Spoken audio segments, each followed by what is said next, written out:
খলিফা শব্দের শাব্দিক অর্থ হচ্ছে প্রতিনিধি। এর কাজ কি? আল্লাহ নিজে এসে আমাদের এই যে আমরা যারা দুনিয়াতে আছি, আমাদের বাড়িতে বাড়িতে, আমাদের পরিবারে, সমাজে, রাষ্ট্রে, উনি তার বড়ত্বের কথাগুলো, রববিয়াতের কথা, উলুহিয়াতের কথাগুলো বলতেন। তো এইটা তো আল্লাহর সামনে মানায় না, মানায়? উনি এসে আমি রামদার বাড়ির সামনে এসে বললো যে আমি তোমার রব, আমাকে মেনে নেওয়া লাগবে, এটা কি আল্লাহর সামনে মানায়? এই দায়িত্বটাই আল্লাহ আমাদের কাঁধে দিয়েছে। এটার নাম খলিফা। আমি কথা বোঝাতে পেরেছি? কাজটা কার? সরাসরি কার কাজ? আল্লাহর কাজ আপনার ঘাড়ে তুলে দিয়েছে। আপনি কোন জায়গায় আছেন আপনি টের পাচ্ছেন? আপনি আল্লাহর খলিফা। অথচ বাংলাদেশে আমরা কিছু মানুষ দেখি তারা বিভিন্ন পীরের খলিফা হয়ে বগল বাঁধছে যে আমি অমুক পীরের খলিফা। আরে ভাই, আপনি পীরের খলিফা? আপনি খলিফা আল্লাহ। কেউ বিভিন্ন দরবারের খলিফা হয়েছে, কেউ বিভিন্ন খানকার খলিফা হয়েছে। আর ওই যে খলিফা যাদের নাম বললাম, খলিফা যাদেরকে আল্লাহ পাঠালেন তাদের বলেননি যে ইন্নী জাইলুন ফিল মাদারিসি খলিফা, ফিল মাসাজিদি খলিফা, ফিল খানকা খলিফা, যে আমি মসজিদে, মাদ্রাসায়, খানকায়, মক্তবে এগুলোই খলিফা পাঠাবো। তাহলে আপনি মাদ্রাসা নিয়ে পড়ে থাকলে আপনার দায়িত্ব শেষ হয়ে যেত। আপনি মসজিদের ইমাম হয়েছে, শেষ, দায়িত্ব শেষ হয়ে যেত। অথবা কোনো খানকার অথবা দরবারে কোনো আস্তানায় বসে একটু জিকির করলে আপনার দায়িত্ব শেষ হয়ে যেত। আল্লাহ তো বলেননি ইন্নী জাইলুন ফিল মাদারিসি, মাসাজিদি, খানকা, দরবার বলেছে। কি বলেছে? ফিল মাসাজিদি, ফিল আরদি, যে আমি জমিনে পাঠাবো। আপনি নিজের বিবেক থেকে বলবেন এই জমিনে আমরা নেই। আমাদের যে দায়িত্ব আল্লাহ দিয়ে পাঠিয়েছিল সেই জমিনে আমরা নেই, এই জন্য জমিন ফাঁকা। জালেমরা 180 মাইল বেগে চালাচ্ছে, কিন্তু এখন আর চালাতে দেওয়া হবে না, কারণ এখন আমরা জমিনে আছি। এই জমিন চালাতে হলে আমাদেরকে নিয়ে চালানো লাগবে, কারণ আমরা তো আর মসজিদে, মাদ্রাসায়, খানকা নিয়ে পড়ে নেই। আমরা আছি কোথায়? জমিনে আছি। এই জন্য মানুষের পরে আমাদের আর একটা পরিচয়, সেটার নাম কি? আপনি কি ভয় পাচ্ছেন এই কথা বলতে? আমি আল্লাহর খলিফা, এটা তো আমার বুকে সাহস নিয়ে বলা দরকার। 3 নম্বরে আমাদের আর একটা পরিচয় আছে, এর চাইতে আরো উপরে। কি বলুন তো? সেটার নাম হচ্ছে গোলাম। এটা বললে অনেকের মন খারাপ। হ্যাঁ, আমি গোলাম। গোলাম মানে কি? বান্দা, দাস, সার্ভেন্ট, ভৃত্য, যাই বলো। এটা আল্লাহ নিজে পছন্দ করেছেন এই নামটা, এত বেশি আল্লাহর কাছে ভালো লাগে। এই পৃথিবীতে 2টা নাম আল্লাহর কাছে সবচাইতে প্রিয়। তার ভেতরে আব্দুল বা আব্দুল্লাহ, আর একটা হচ্ছে আব্দুর রহমান। ওরা কোরআন শরীফের ভেতরে নবীজিকে আল্লাহ যতগুলো নাম ধরে ডাক দিয়েছে, সবচাইতে উত্তম নাম হচ্ছে আব্দুল, মানে গোলাম।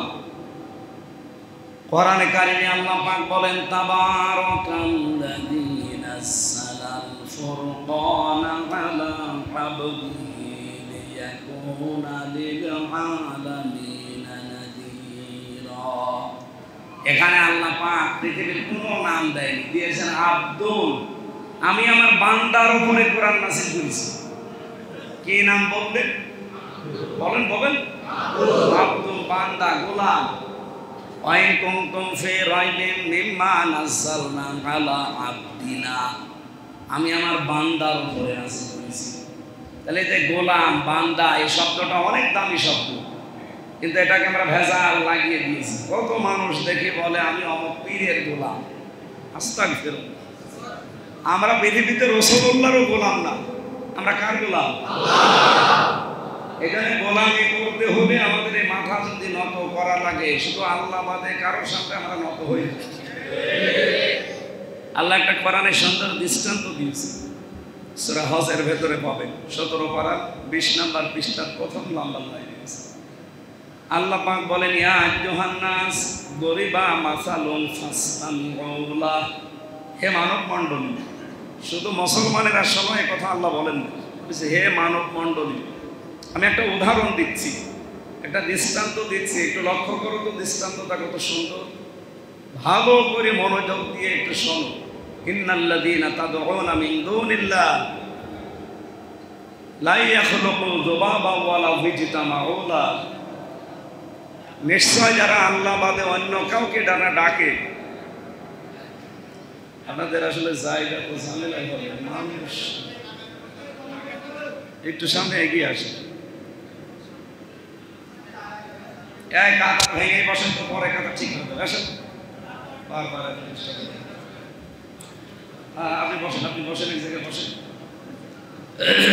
কাতার ভেঙে বসেন, কাতার ভেঙে বসেন, তাড়াতাড়ি করুন।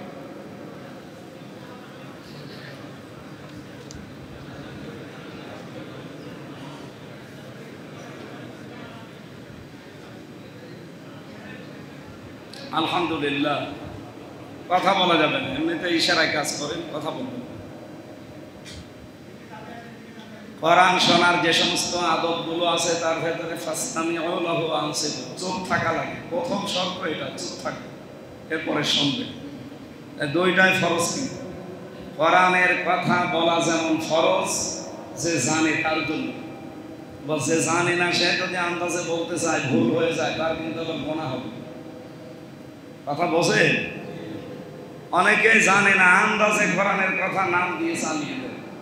আমি এই বাংলাদেশে শুনেছি, লাকুম দীনুকুম ওয়ালিয়া দীন, রাহুল বুখারী। এটা কি বুখারী শরীফের হাদিস? কোন জায়গায়? কোরআনে। অথচ সালাই কি দিয়ে? বুখারী দিয়ে। এই জন্য যে বিষয়ে জানেন না, কোরআনে কারিমে আল্লাহ জানিয়েছেন যে বিষয়ে তোমার জ্ঞান নেই, বিশেষ করে আমার সম্পর্কে মুখ খুলবা, চোখ থাকবা। বাংলাদেশের মানুষের স্বভাব সমস্যা, এরা যেটা জানে না এটা বেশি করি। আপনার শুধু যদি মাথা ব্যথা হয়, আপনি শুধু ৬ রাস্তার মোড়ে এসে এক দোকানে বসে বলবেন যে ভাই আমার মাথা ব্যথা করছে, দেখবেন 5টা ডাক্তার পেছনে খাড়া হয়ে গেছে। একজন বলবেন সিটাক্সিন খাও, একজন বলবেন কোশিয়াম খাও। যারা বলছে এরা কি ডাক্তার? আপনি যদি এমবিবিএস করে ডাক্তারের কাছে যান, ও কিন্তু বলবে না যে সিটাক্সিন খাও, ও বলবে আপনাকে আগে পরীক্ষা করাবো। এই জন্য যে বিষয়ে জানি না আমরা, আশা করছি মুখ খুলব না, কথা বলবো না। হ্যাঁ, যদি জানেন সঠিক, আপনি ওই বিষয়ে কথা বলেন, ওটা ফরজ। বাল্লিগু আন্নী ওয়ালাউ আয়া, একটা বাক্য যদি আপনার জানা থাকে, ওটা পৌঁছিয়ে দেওয়া কি নফল না ফরজ? নবীর কথা এটা, বাল্লিগু বহু বছর। নবী যদি বাল্লিগ বলতেন, তা বাল্লিগা 1-2 বছর দিকে, বাল্লিগু বহু বছর দিয়েছে। এর ভেতরে যদি আমির হামজা থাকে, আপনিও আছেন কি? আপনি রসুলকে মানেন না? সেই হিসাবে আমির হামজা যদি থাকে, আপনি নেই, আপনিও আছেন, আপনাকে ওটা মানা লাগবে। যতটুকু জানেন ওইটা প্রচার করবেন, যদি সঠিক হয়। আর সঠিক যদি না হয়, ভুল ভাল উত্তর দেবে, জবাব দেবে, আপনার গুনাহ হয়ে যাবে। অনিচ্ছাকৃত ভুল যদি কেউ করে, সেটা মানজনীয়, আল্লাহ মাফ করে দেবে। ইচ্ছা করে যদি কেউ বারবার ভুল করে, তার বিবেকটা থাকার পরে,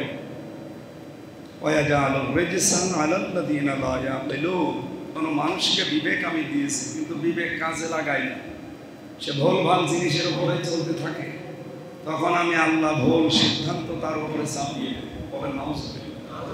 আর এটা সবচেয়ে বেশি বাংলাদেশে। বিবেক আমাদের কম বেশি সবারই আছে, কাজে লাগে। এই কারণে দেখবেন অধিকাংশ ভুল জিনিস আল্লাহ আমাদের উপরে চাপিয়ে দিয়ে রেখে দিয়েছে। এটা আমাদের বিবেকটা আমরা কাজে লাগাবো ইনশাআল্লাহ। আমি যে কথা তুলেছিলাম, আমরা আল্লাহর গোলাম হিসাবে যে পরিচয়, আল্লাহর একত্ববাদ বাদ দিয়ে যারা অন্য কাউকে ডাকে, আল্লাহ উদাহরণ দিয়েছেন, তারা কি একটা মশা মাছি তৈরি করতে পারে? জবাবান মানে মাছি। লাই এখলকও দিয়েছেন, যারা আরবি গ্রামার জানে তাদেরকে জিজ্ঞাসা করি, এখলকও দিলেও আমি অর্থ করতে পারতাম। যারা আলেম আছে জিজ্ঞাসা করেন, আমি এখলকও দিলেও আমরা পারতাম না অর্থ করতে।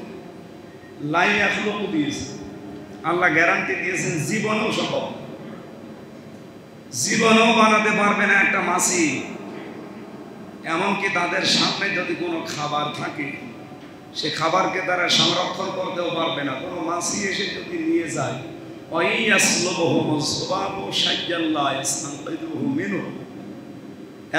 মানে সমেরি নিয়ে যাও, কেড়ে নেওয়া। তাদের সামনে থেকে যদি কেউ কিছু কেড়ে নেয়, সেইটা আটকানোর ক্ষমতাও তাদের এই মূর্তির, এই দেবতা, এই ভগবানের নেই। কত দুর্বল একটু চিন্তা করে দেখো তো, যারা চায় এবং যাদের কাছে চাওয়া হয়, এই দুইটাই কত দুর্বল। আমার মনে হয় পৃথিবীতে এই দৃষ্টান্তটা খেয়াল করলে দুনিয়ায় যত ধর্মের মানুষ আছে, কোন ধর্মেই সে থাকতে পারে না ইসলাম বাদ। কথা বোঝেন আমার? খালি এই দৃষ্টান্তটা সূরা হজের এই দৃষ্টান্ত ৭৩ নম্বর আয়াত, পৃথিবীর আর কিচ্ছু লাগবে না। শুধু এতটুকু যদি একটু খেয়াল করে যে আল্লাহ বলল কি, যে আমি শিক্ষিত মানুষ, আমার জ্ঞান আছে, বিবেক আছে, আমি কার সামনে মাথা নত করে আছি?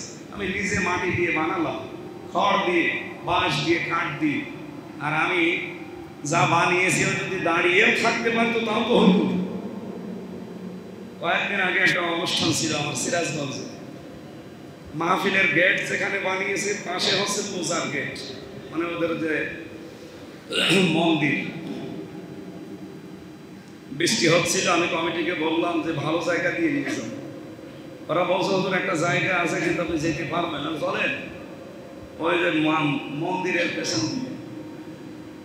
মন্দিরের পেছনে যে দেখি বাঁশ খাড়া করা, ৪-৫টা বাঁশ খাড়া করা আছে। বাঁশ খাড়া করা কেন? সামনে যে দেখি ৮টা-১০টা হাত এইভাবে করে আছে, 2টা পা দেওয়া আছে নিচে, কিন্তু দাঁড়াতে পারছে না। কি দেওয়া আছে? তাও যেখানে সেখানে একেবারে জায়গা মতো বাঁশ দিয়ে খাড়া করে। আমি ওই মাহফিলের শেষের দিকে বলেছিল যে আশ্চর্য, আপনারা এই আওয়াজ হয়তো তারাও শুনছে, কারণ ওখানে তো আশপাশে অনেক বিধর্মে বাস করে। বললাম যে আপনারা যারা বিভিন্ন জায়গায় শিক্ষিত মানুষ দাবি করেন, আপনারা অনার্স মাস্টার্স করেছেন, IBA পাস করেছেন, জেনারেল লাইনে আপনারা পড়াশোনা, আমি যে দৃশ্যগুলো দেখে আসলাম, আমার বিবেকে তো মেনে নিচ্ছে না যে ওর সামনে যে আমি হাত জোড়। আপনার বিবেকে মেনে নেয় কি করে? নিজেই বানিয়েছেন, অথচ দাঁড়াতেই পারে না। আল্লাহ উদাহরণ দিয়েছে যে একটা মাছই বানাতে পারে না, মাছের সামনে থেকে খাবার যদি মাছি নিয়ে যায় সে আটকাতেও পারে না। এইরকম জিনিসের সামনে মাথাটা নত করো, একটু চিন্তা আসে না মাথায়? আমি তো গোলামি করবো, মাথা নত করবো একজনের সামনে যিনি আমাকে বানিয়েছে। আমি যারে বানালাম তার সামনে যদি আমি ছোট হই, নত হই, এটা তো বিবেক বহির্ভূত কাজ। আমি যশোরের এক অধ্যাপক, উনি BCS ক্যাডার, খুব পুরাতন মানুষ। বলেছিলাম, স্যার আপনাকে আমি মুসলমান হতে বলি না, আপনি এক কাজ করেন, আমাদের ধর্মীয় গ্রন্থ কোরআনে কারীম একটু বুঝে বুঝে পড়বেন। 3 মাস সময় দিলাম আপনাকে। আপনি হয়তো আরবি পড়তে পারবেন না, কিন্তু ইংরেজিতে পড়েন, বাংলায় পড়েন, যে ভাষা আপনার জানা আছে পুরাটা একটু বুঝে বুঝে পড়বেন। আল্লাহর বান্দা 3 মাস পরে দেখি নিজে মুসলমান হয়ে গেছে। আমি ভেবে দেখেছি কোরআন শরীফের কোনো আয়াত নিয়ে, কোনো শব্দ নিয়ে যদি কেউ একটু চিন্তা ভাবনা করে, ও আল্লাহর সামনে গোলামি করতে বাধ্য। আমরা যেহেতু অন্য ধর্মের মানুষ এখানে নেই, আমি ওদের উদাহরণ বাদ দিলাম। আমরা অন্তত যারা আছি, আমাদের প্রথম পরিচয় আমরা মানুষ, 2 নম্বর পরিচয় আমরা খলিফা। কিন্তু দুঃখজনক হলেও সত্য, আমরা খেলাফতের দায়িত্ব থেকে অনেক দূরে। এই কথা বোঝাতে গেলেও মানুষ বুঝতে চায় না, এই কথা বলার দরকার কি? আরে ভাই, আল্লাহ আপনাকে জিজ্ঞাসা করুন যে আপনি খলিফা, খেলাফতের দায়িত্ব আপনি কি পালন করেছেন, আপনাকে বলা লাগবে। আপনি কি জমিনে ছিলেন? যদি বলেন না আমি ওইসব ঝামেলার ভেতরে নেই, ও দুনিয়ার কাজ, ও রাজনীতি, আপনি আল্লাহর সামনে তো বলতে পারবেন? আল্লাহ আপনাকে যে প্রশ্ন করবে যে তোমাকে আমি খলিফা করে পাঠিয়েছিলাম, তাও বার্গেনিং করি, ফেরেশতারা তো রাজি হচ্ছিল, তাদের সাথে বার্গেনিং করে আমি তোমাকে বানাবো, আর তুমি খেলাফতের দায়িত্ব যেখানে পাঠিয়েছি সেই জায়গা বাদ দিয়ে মসজিদ, মাদ্রাসা, খানকা, দরবার এগুলো নিয়ে বসে পড়িয়েছি। কেন জমিনে থাকা যায়? তাহলে তো জমিনে শিরক হতো না, জমিনে জুলুম হতো না, মানুষের অধিকার নষ্ট হতো না। আজ আমরা এই যে একটু সচ্ছল হচ্ছি জমিনে থাকার জন্য, দেখেন অনেক জুলুম কিন্তু বন্ধ হয়ে গেছে। সামনে 100% জুলুম এই দেশে বন্ধ হবে। আমরা খেলাফতের দায়িত্ব যত অ্যাক্টিভ হব, এই দেশের জুলুম তত বন্ধ হবে। আপনি জুলুম করবেন মানুষ ওই মানুষের উপর, মানে আপনি কি জানেন আপনি কি করছেন? আপনি ওই দেশের বৈধ নাগরিক, আমিও বৈধ নাগরিক। আপনি এসে আমার কাছে চাঁদা চাবেন কি? আপনি কি হয়েছেন? ইন্নামাস সাবিলু আলাল্লাযীনা ইয়াজলিমুনা নাস। আল্লাহ বলেন আমি নিজে মামলা দেব তাদের বিরুদ্ধে যারা মানুষ হয়ে মানুষের উপরে জুলুম করে। আর এটা সবচাইতে বেশি হচ্ছে এই বাংলাদেশে। এই 54 বছরে আমরা জুলুমের শিকার ছিলাম। যেহেতু যারা জুলুম করছে তারা কিন্তু সাধারণ মানুষ আর নেই, তারা মামলার আসামি। কার? আল্লাহ। আপনি টের পাচ্ছেন? আপনি যে চাঁদাবাজি করেন, আপনি আল্লাহর মামলার আসামি। আপনি মানুষের ঘর ভেঙে দেন, দোকান ভেঙে দেন, আপনি আল্লাহর মামলার আসামি। হামজার মামলার আসামি হলেও তো টাকা পয়সা দিয়ে নিয়োগ করে মাল পেয়েছে। আপনি মামলার আসামি কার? এই বাংলাদেশে আমার এই আয়াত পড়ার পরে মনে হয় বহু মানুষ আল্লাহর মামলার আসামি। এই কুষ্টিয়াতেও আছে। কি নাম ধর? হ্যাঁ, নাম ধরে আমি মাইর খা, 3 বছর জেল কেটে আসি। আর নাম ধরার ভেতরে আপনারা নিজেরা বুঝে ফেলেছেন কারা আল্লাহর মামলার আসামি। আমি এই আয়াতটা পড়লে আমার ভয় হয়, আমি আবার মামলার আসামি হয়ে যাচ্ছি না। আল্লাহ কিন্তু ইন্নামাস সাবিলু আলাল্লাযীনা ইয়াজলিমুনাল মুসলিমুনা দেন। ইয়াজলিমুনা এটা মোজারে, বর্তমান ভবিষ্যৎ, প্রেজেন্ট ফিউচার। মানে ইয়াজলিমুনাল মুসলিমুনা নেই, যে মুসলমানদের উপরে যারা জুলুম করে, অত্যাচার করে। ইয়াজলিমুনান নাস দিয়েছিলাম, যারা মানুষ হয়ে মানুষের উপর অত্যাচার করে। হিন্দু কি মানুষ না? আমি প্রথম পরিচয় বলেছিলাম পৃথিবীর সবগুলো কি? তাহলে হিন্দু কি মানুষ না? খ্রিস্টান মানুষ না? মানুষ হয়ে আপনি মানুষের অধিকার নষ্ট করবেন না। যার জন্য নষ্ট করছেন ও কিন্তু আপনার এই অপরাধের ভাগ নেবেন। আপনি হয়তো চান যে আমি এই যে জুলুম করে নিয়ে আসলাম, অত্যাচার অথবা ফাঁকি দিয়ে তার কাছ থেকে ছিনতাই করে চাঁদাবাজি করে নিয়ে আসলাম, এটা আমি একা খাবো না। আপনার অত সম্পদ লাগে না, একটা মানুষের অত খাবার লাগে না। আপনি করেন আপনার মেয়ের জন্য, ছেলের জন্য, স্ত্রীর জন্য, মা বাবার জন্য। এটাই তো নাকি? একটা বাবা তাদের জিজ্ঞাসা করেন তো যে আপনার এই অপরাধের ভাগ তারা নেয় কি? আপনার এই অবৈধ সম্পদ ভোগ করতে তারা রাজি আছে, কিন্তু অবৈধ সম্পদ উপার্জন করে যে অপরাধ, যে পাপ, এটা একটাও নিতে কেউ রাজি না। এইটাই দুনিয়া। এটা আমি ছেলে 3 বছর থাকার পর আরো বেশি বুঝেছি যে পৃথিবী আসলে ওই ধোঁকা। আমার বাড়ি আপনারা জানেন এই সদর থানায় ছিল আগে, এখনই বি থানায়। আমার বাবার নাম রিয়াজউদ্দিন, দাদার নাম জাহান আলী, তার বাবার নাম ছিল নওয়াজ আলী। এনার পরে আমার আর মনে নেই, আমি আর জানি না। আমি মাঝে মাঝে আয়াতটা পড়ার পরে ভেবেছি, এখন যদি এই যে নওয়াজ আলী যে লোকটা, আমার দাদার বাবা, ওনার আমি দেখিনি। আমি জন্মের আগে উনি মারা গেছে, খুব বেশি হলেও 50-60 বছর আগে মারা গেছে। এই লোকটা যদি এখন কুষ্টিয়ায় এসে 6 রাস্তার মোড়ে এসে বলে যে এই বাড়ি আমার, আমি এটার মালিক, ওনারে আমি উঠতে দেব? এমনকি আমার গ্রামের বাড়ি হালসা বা ডাবিরা ভিটা, ওখানে যে যদি বলে এই বাড়ি আমার, এই 2 তলা বাড়ি, এই জমি জায়গা সব আমি করেছিলাম, আসলে তো সেই করেছিল, সে করে না। এখন সে যদি বলে এটা আমি করেছিলাম, আমার এই ভিটা বাড়ি সব, আমি এখানে থাকতে চাই, আল্লাহর কসম কোরআন শরীফ আমার সামনে, তারে আমি থাকতে দেব, সে যাই করুক না। অথচ সে আমার রক্তের সম্পর্কে, আমার বাবার দাদা। সে আমার বাবার কি? বাবার দাদারে আমি গ্রামে ঢুকতে দেব না, পরিচয় দেব না। দুনিয়াতে যদি এই হয়, মরণের পরে যেখানে নিজের আপন মা পর্যন্ত পালাবে, ভাই আমার বিয়ে হয়নি তোরে পাবো, সেই জায়গায় আপনি যে অবৈধ সম্পদের পাহাড় তৈরি করে যাচ্ছেন, আপনার এইগুলো আপনার ওই বউ, আপনার ছেলে, আপনার মেয়ে নেবে, আপনি আশাই করে আছেন না? এগুলো পাগলামি ছাড়া কিচ্ছু না। এটা পাগলামি বোঝা লাগবে, যত তাড়াতাড়ি বসবেন তত তাড়াতাড়ি আপনার কল্যাণ। এই জন্য আমার ওই শব্দে আমি ফিরে যাচ্ছি, আমরা আল্লাহর গোলাম।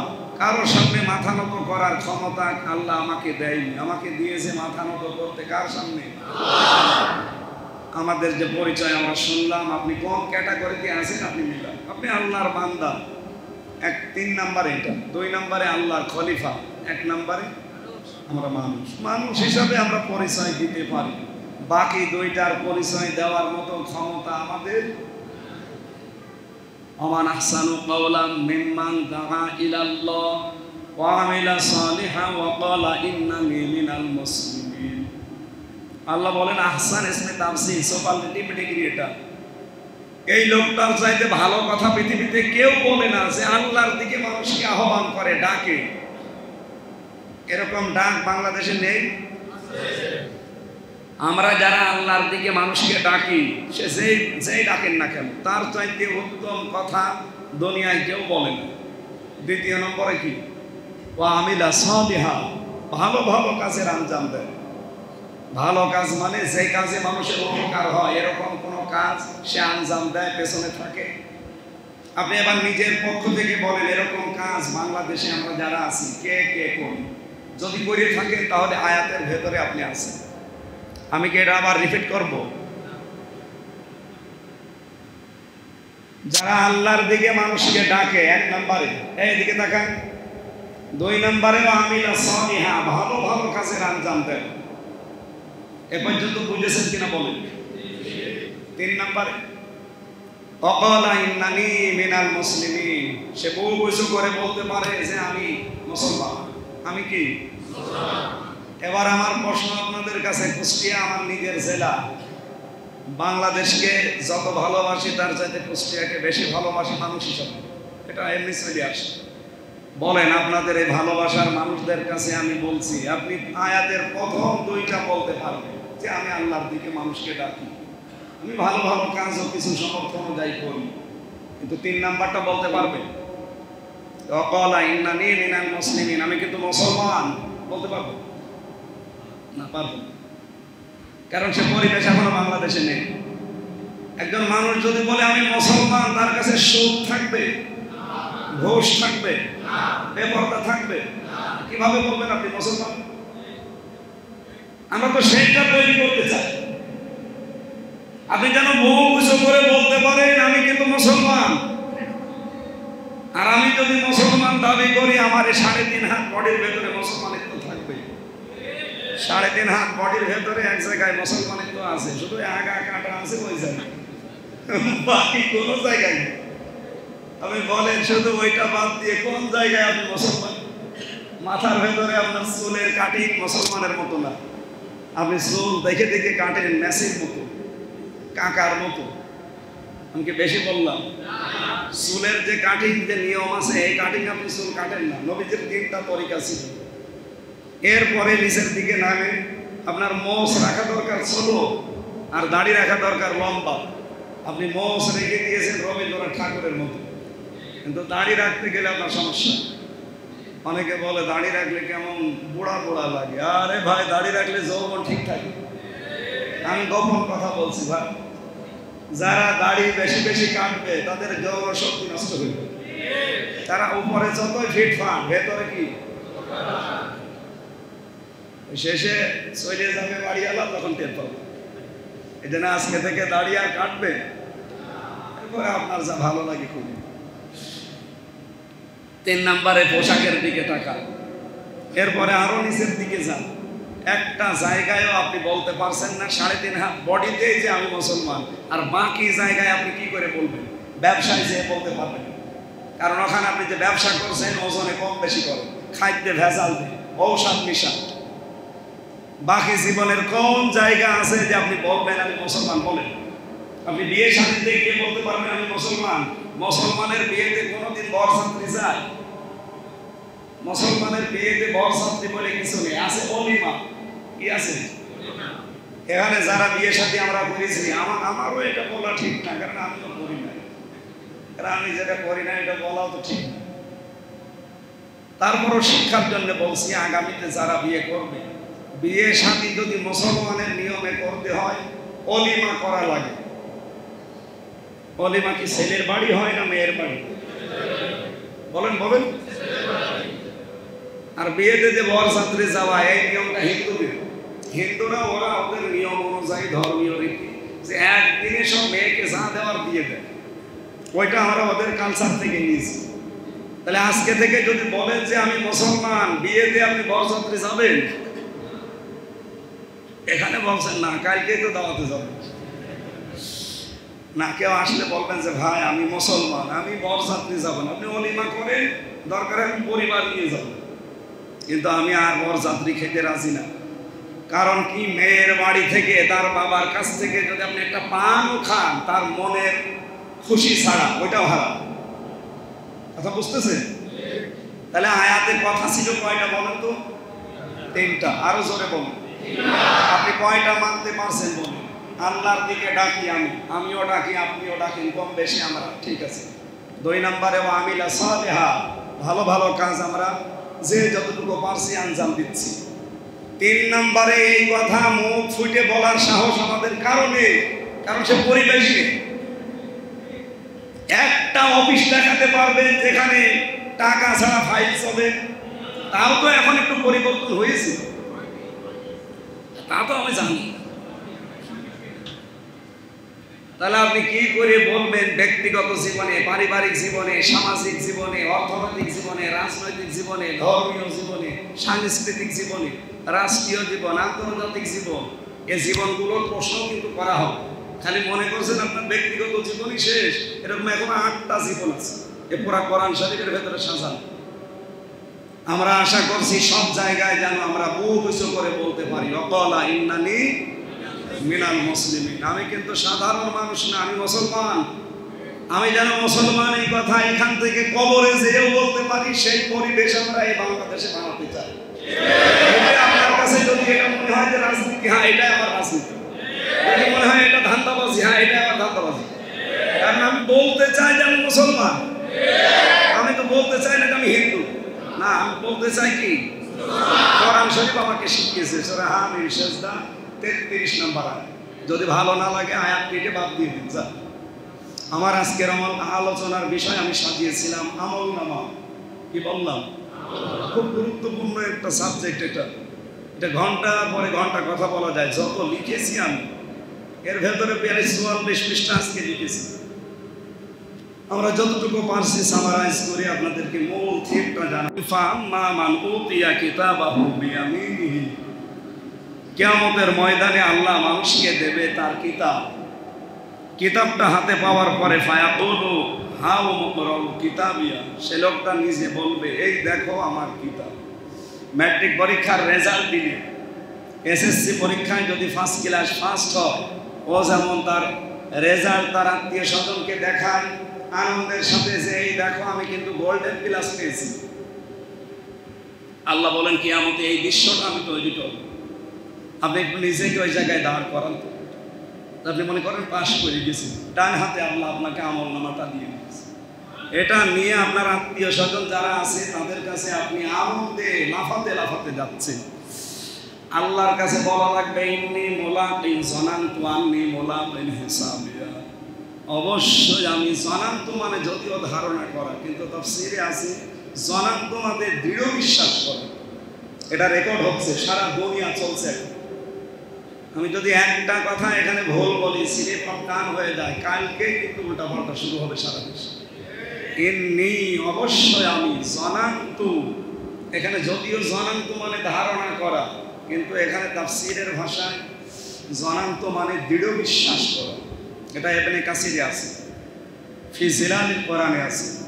অবশ্যই আমি দৃঢ় বিশ্বাস করতাম এই বিষয়ে আন্নী মুলাকিন হিসাবিয়া, যে আমাকে হিসাবের মুখোমুখি হওয়া লাগবে।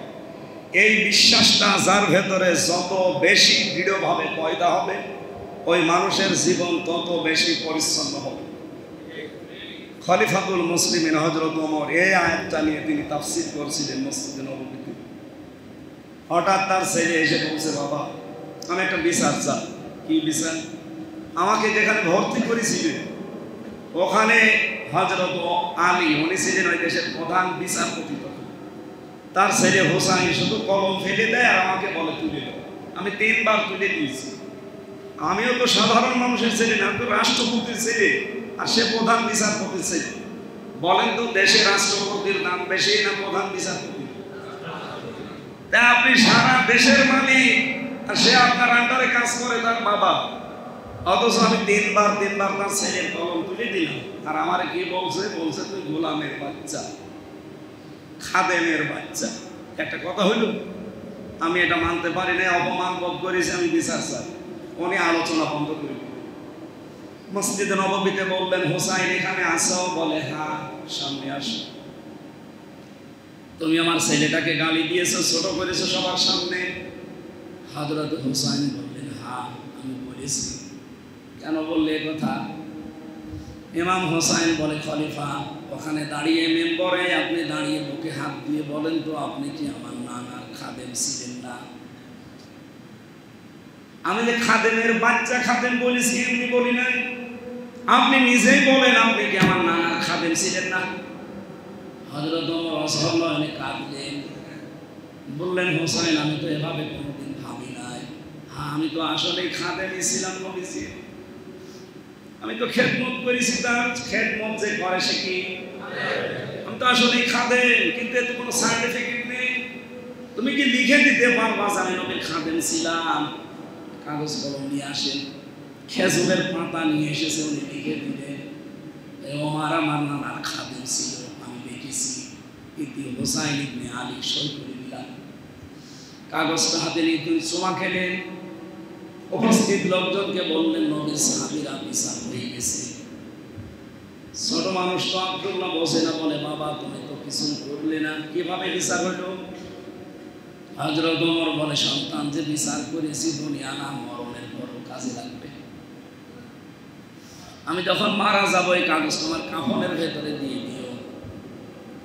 কিয়ামতের দিন আল্লাহ যদি আমার প্রশ্ন করে যে কি নিয়ে এসেছিস দেখা জীবনে, আমার এই জীবনের যদি কিছুই আল্লাহর ভালো না লাগে, পছন্দ না হয়, এই কাগজটা আমি তুলে দেখাবো।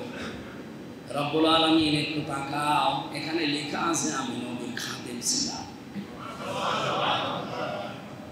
এই ওসিলাই হলেও দয়া করে আসি আমার মাফ করে।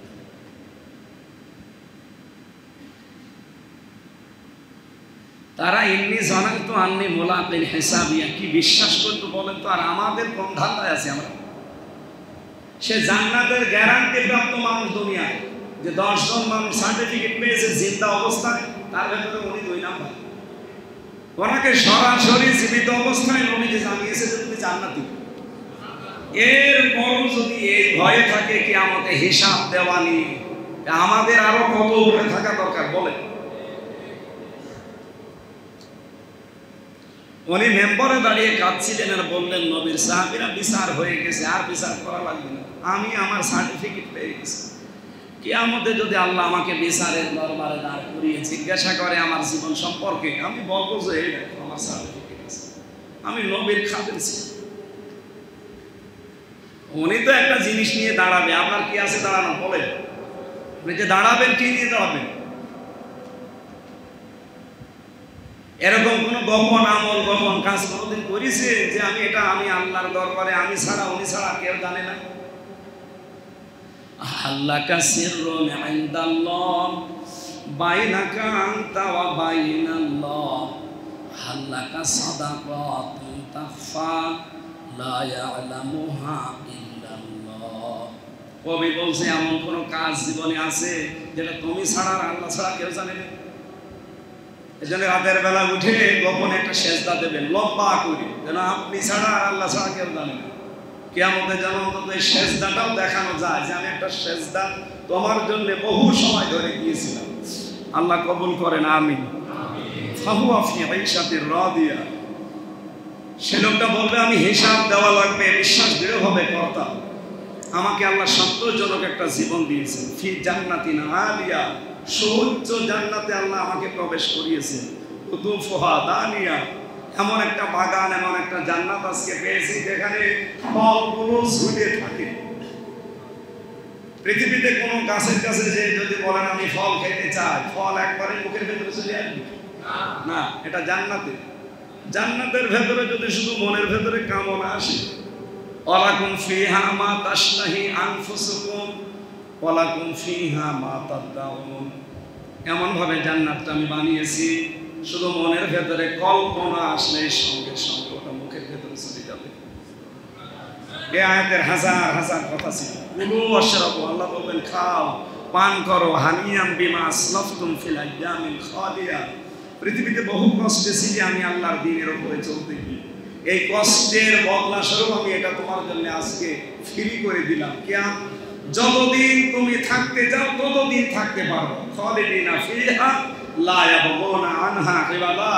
যতদিন ইচ্ছা জান্নাতে থাকো, কোনোদিন আমি আল্লাহ তোমাকে বের করে দেব না, আর তোমার বের হতে ইচ্ছেও হবে না। আল্লাহ এরকম একটা জায়গায় আমাদের ডান হাতে আমল নামা নিয়ে যাওয়ার তৌফিক দেন। এটা তো এতক্ষণ ভালোই লাগছিল, কিন্তু এর পরের কথাগুলো একটু খারাপ। এটা খারাপটা নাই বলি নাকি? এটা খারাপ, এটা আমাদের জন্য না। বলবো মানে এখন বাজে কত দেখতে পাচ্ছি। ওয়াম্মা মান উতিয়া কিতাবাহু বিশিমালিহি, আল্লাহ যাকে বাম হাতে আমল নামা দেবে, এইভাবে দিয়ে দেবে। তাফসীরে এসেছে এই বুকের ভেতরে আল্লাহ ছিদ্র করবে, এইভাবে বাম হাত ঢুকিয়ে পেছন দিয়ে বের করবে।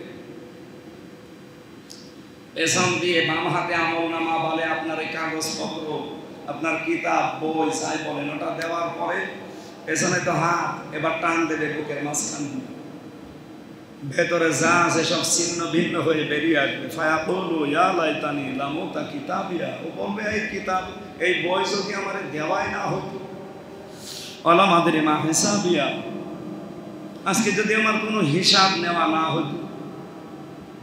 ইয়া লাইতাহা কানাতিল কাযিয়া, এই ফায়সালা যদি আমার উপর আজকে না আসতো কতই না ভালো হতো। মা আগানা আন্নি মালিয়া, আমি তো ধনী মানুষ ছিলাম, আমার মাল ছিল, আমার একটাও কোনো উপকার করলো না। ইয়া হালাকা আন্নি সুলতানিয়া, আমি যে মেম্বার ছিলাম, চেয়ারম্যান ছিলাম, এমপি ছিলাম, মেয়র ছিলাম, আমার কোনো কিছুই আজকে কাজে আসে নাই। আমার সালতানিয়া, আমার ক্ষমতা, আমার রাজত্ব সব আমার হাতে আর কিচ্ছু নেই। আল্লাহ তখন ডাক দিয়ে বলবেন ফেরেশতারা, খুযুহু ফাগুল্লু সুম্মাল জাহিমা সাল্লু, একে ধর আর জাহান্নামের ভেতরে নিয়ে যা, তার আগে একটা কাজ কর। সুম্মা ফি সিলসিলাতিন যারউহা সাবউনা যিরাআন ফাসলুকু, এই মানুষকে 70 গজ শিকল দিয়ে বেঁধে। আমার প্রশ্ন এখানে, আল্লাহ 70 গজের কথা কেন দিল? একটা মানুষ ভাবতে কি 70 গজ লাগে? এত বড় শিকলের কথা কেন বললেন? 70 গজ শিকল এখান থেকে বড় বাজার পর্যন্ত আপনাকে বেঁধে এই টানতে টানতে নিয়ে যাবে, আর যত মানুষ কিয়ামতের ময়দানে থাকবে সব থুতু নিক্ষেপ। আজ আপনি নিজের অবস্থানের দিকে তাকিয়ে বলেন, আপনার জন্য 10টা তরুণ 10টা গেট তৈরি হয়, আসলে মানুষ হাততালি দেয়।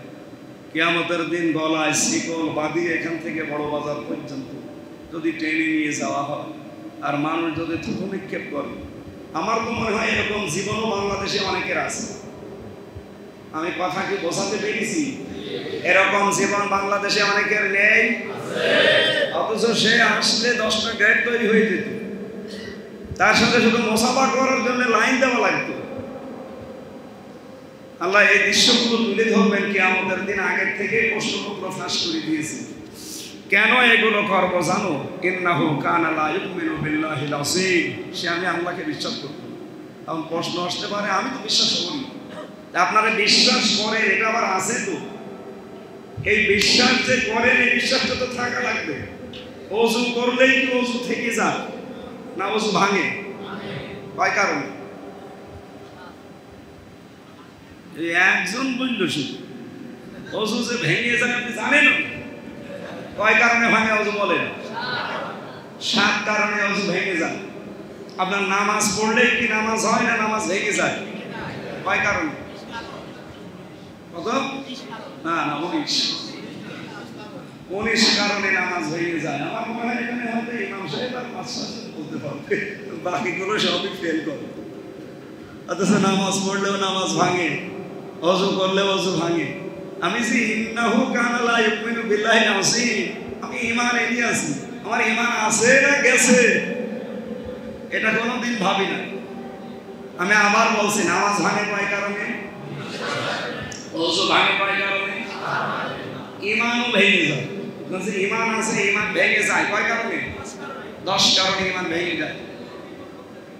আমার মনে হয় এখন আর বিস্তারিত বলা ঠিক হবে না, এখানে অনেকগুলো তথ্য ছিল।